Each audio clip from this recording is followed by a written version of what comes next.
on that hospital bed, I wrote the song. And it goes something like this.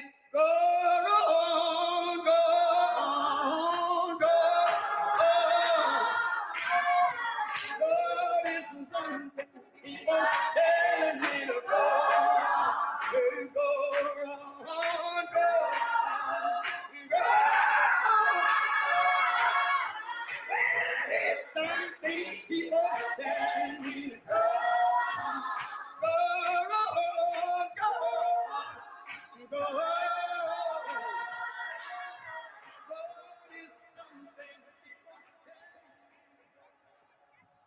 When I close my eyes, I see the ripples of a movement. A movement that didn't start or end in Birmingham, but a movement that was defined by this place. I see Trayvon, Locke, Taylor, Floyd. Then my mind takes me back to this place, this hollow ground.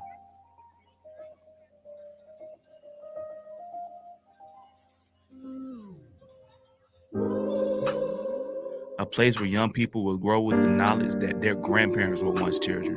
Children who stood toe-to-toe with police officers wielding fire hoses, attack dogs, and bloody batons waiting to strike.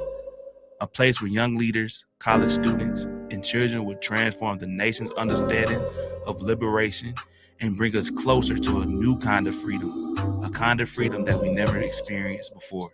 My name is David DeGree, and just like you, I'm a part of the movement, a movement that never stops. I'm a rapper, an artist, and a writer trying to better understand the story of youth activism. But in order to know that story, we have to go back to 1963, back before Birmingham became a cornerstone of the civil rights movement, before the Civil Rights Act and Voting Rights Act of 1964 was signed into law, before Martin Luther King delivered his iconic I Have a Dream speech. We have to go back. Understand, before the civil rights movement accomplished its goal, in the South, Jim Crow was not just a mentality, it was a system that allowed white people to violently oppress black children, women, and men, especially here in Birmingham.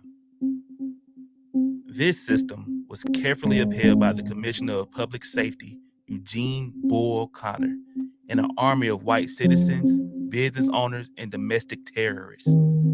The consequences of challenging Jim Crow meant incarceration, harassment, lynchings, and other forms of brutal violence. And even though Jim Crow enabled violence throughout the South, Birmingham was unique. Just imagine living in a city so dangerous that it earned the nickname Bombingham, a place where homes, churches, and businesses could be bombed without consequence or warning. Between 1946 and 65 alone, over 50 black establishments were bombed. Something needed to change. The movement for civil rights and black liberation was not a guaranteed success. In the early 60s, it was struggling. Campaigns across the South were not able to achieve what they set out to achieve. A Birmingham reverend and activist named Fred Shuttlesworth saw an opportunity to advance the movement and called on King to join forces and bring a bold new vision to life. Enter SCLC leaders James Bevel, Diane Nash, and Project Confrontation, an assembling of young adults to focus the nation's attention on the evils of Jim Crow by overwhelming Birmingham's jail system. But after months of sit-ins, boycotts, and peace walks, the organizers and young activists were still struggling. A new element was needed, an element of innocence, an element that can only be embodied by people like her. I packed my purse and brought a change of underwear and toothbrush and all the things I thought I would need for an overnight stay. And I walked from my school, Ullman High School, down here to 16th Street Baptist Church. And when I got here, people were everywhere. The park was covered, the streets were covered. And I remember James Bevel and Andrew Young stood at the top of the steps at 16th Street Baptist Church. And they called out and said, if you're here to participate in the demonstrations, come into the church. And we went up into the church. We went into the sanctuary. And we started singing freedom songs. We sang, we rocked. Dr. King spoke to us, told us, don't be afraid. Then we lined up. They lined us up in pairs. And we walked down those steps singing, We Shall Overcome. We were hand in hand. And I mean, that feeling, I can barely stand now to hear that song without it triggering something inside of me. It was on May 2nd, it was a Thursday. And we walked down those steps and we headed up the street. We were stopped by a uniformed police officer who told us we were in violation of a city ordinance. And he said, get out of this line and nothing's going to happen. But you stay in this line, you're going to jail. Well, what he said didn't bother me. I knew I was going to jail. I left home to go to jail. But I was intimidated by what I saw. This was a white man. I had not encountered anything like that, being disrespectful to an adult, disobeying a white man who's a police officer. He's wearing a gun. He has a stick in his hand, and I'm prepared to disobey him. But somebody started singing loudly, We Are Not Afraid. That gave me the courage to stand fast and to be arrested and to go to jail. I'm Janice Wesley Kelsey. I was born, raised, and educated here in Birmingham. I've lived here my whole life. And if I were to say, who am I? I am a foot soldier.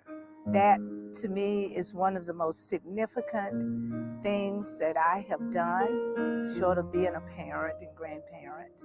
I think being a foot soldier served as a catalyst for change throughout the world. And so I'm proud to say I am a foot soldier from Birmingham, Alabama.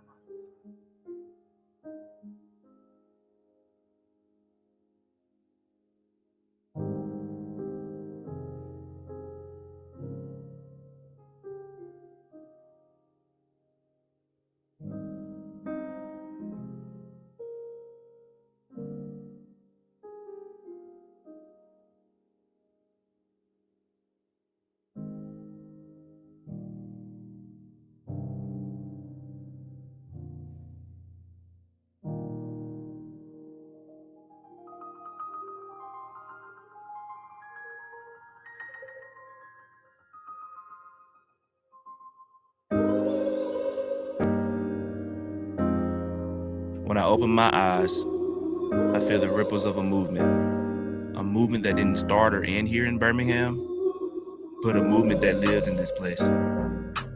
I see the reflection of Miss Janice, Miss Ruby, Miss Annetta, Miss Jessie, elders who came here as children to transform our understanding of liberation and bring us all closer to a new kind of freedom, a kind of freedom we never experienced before.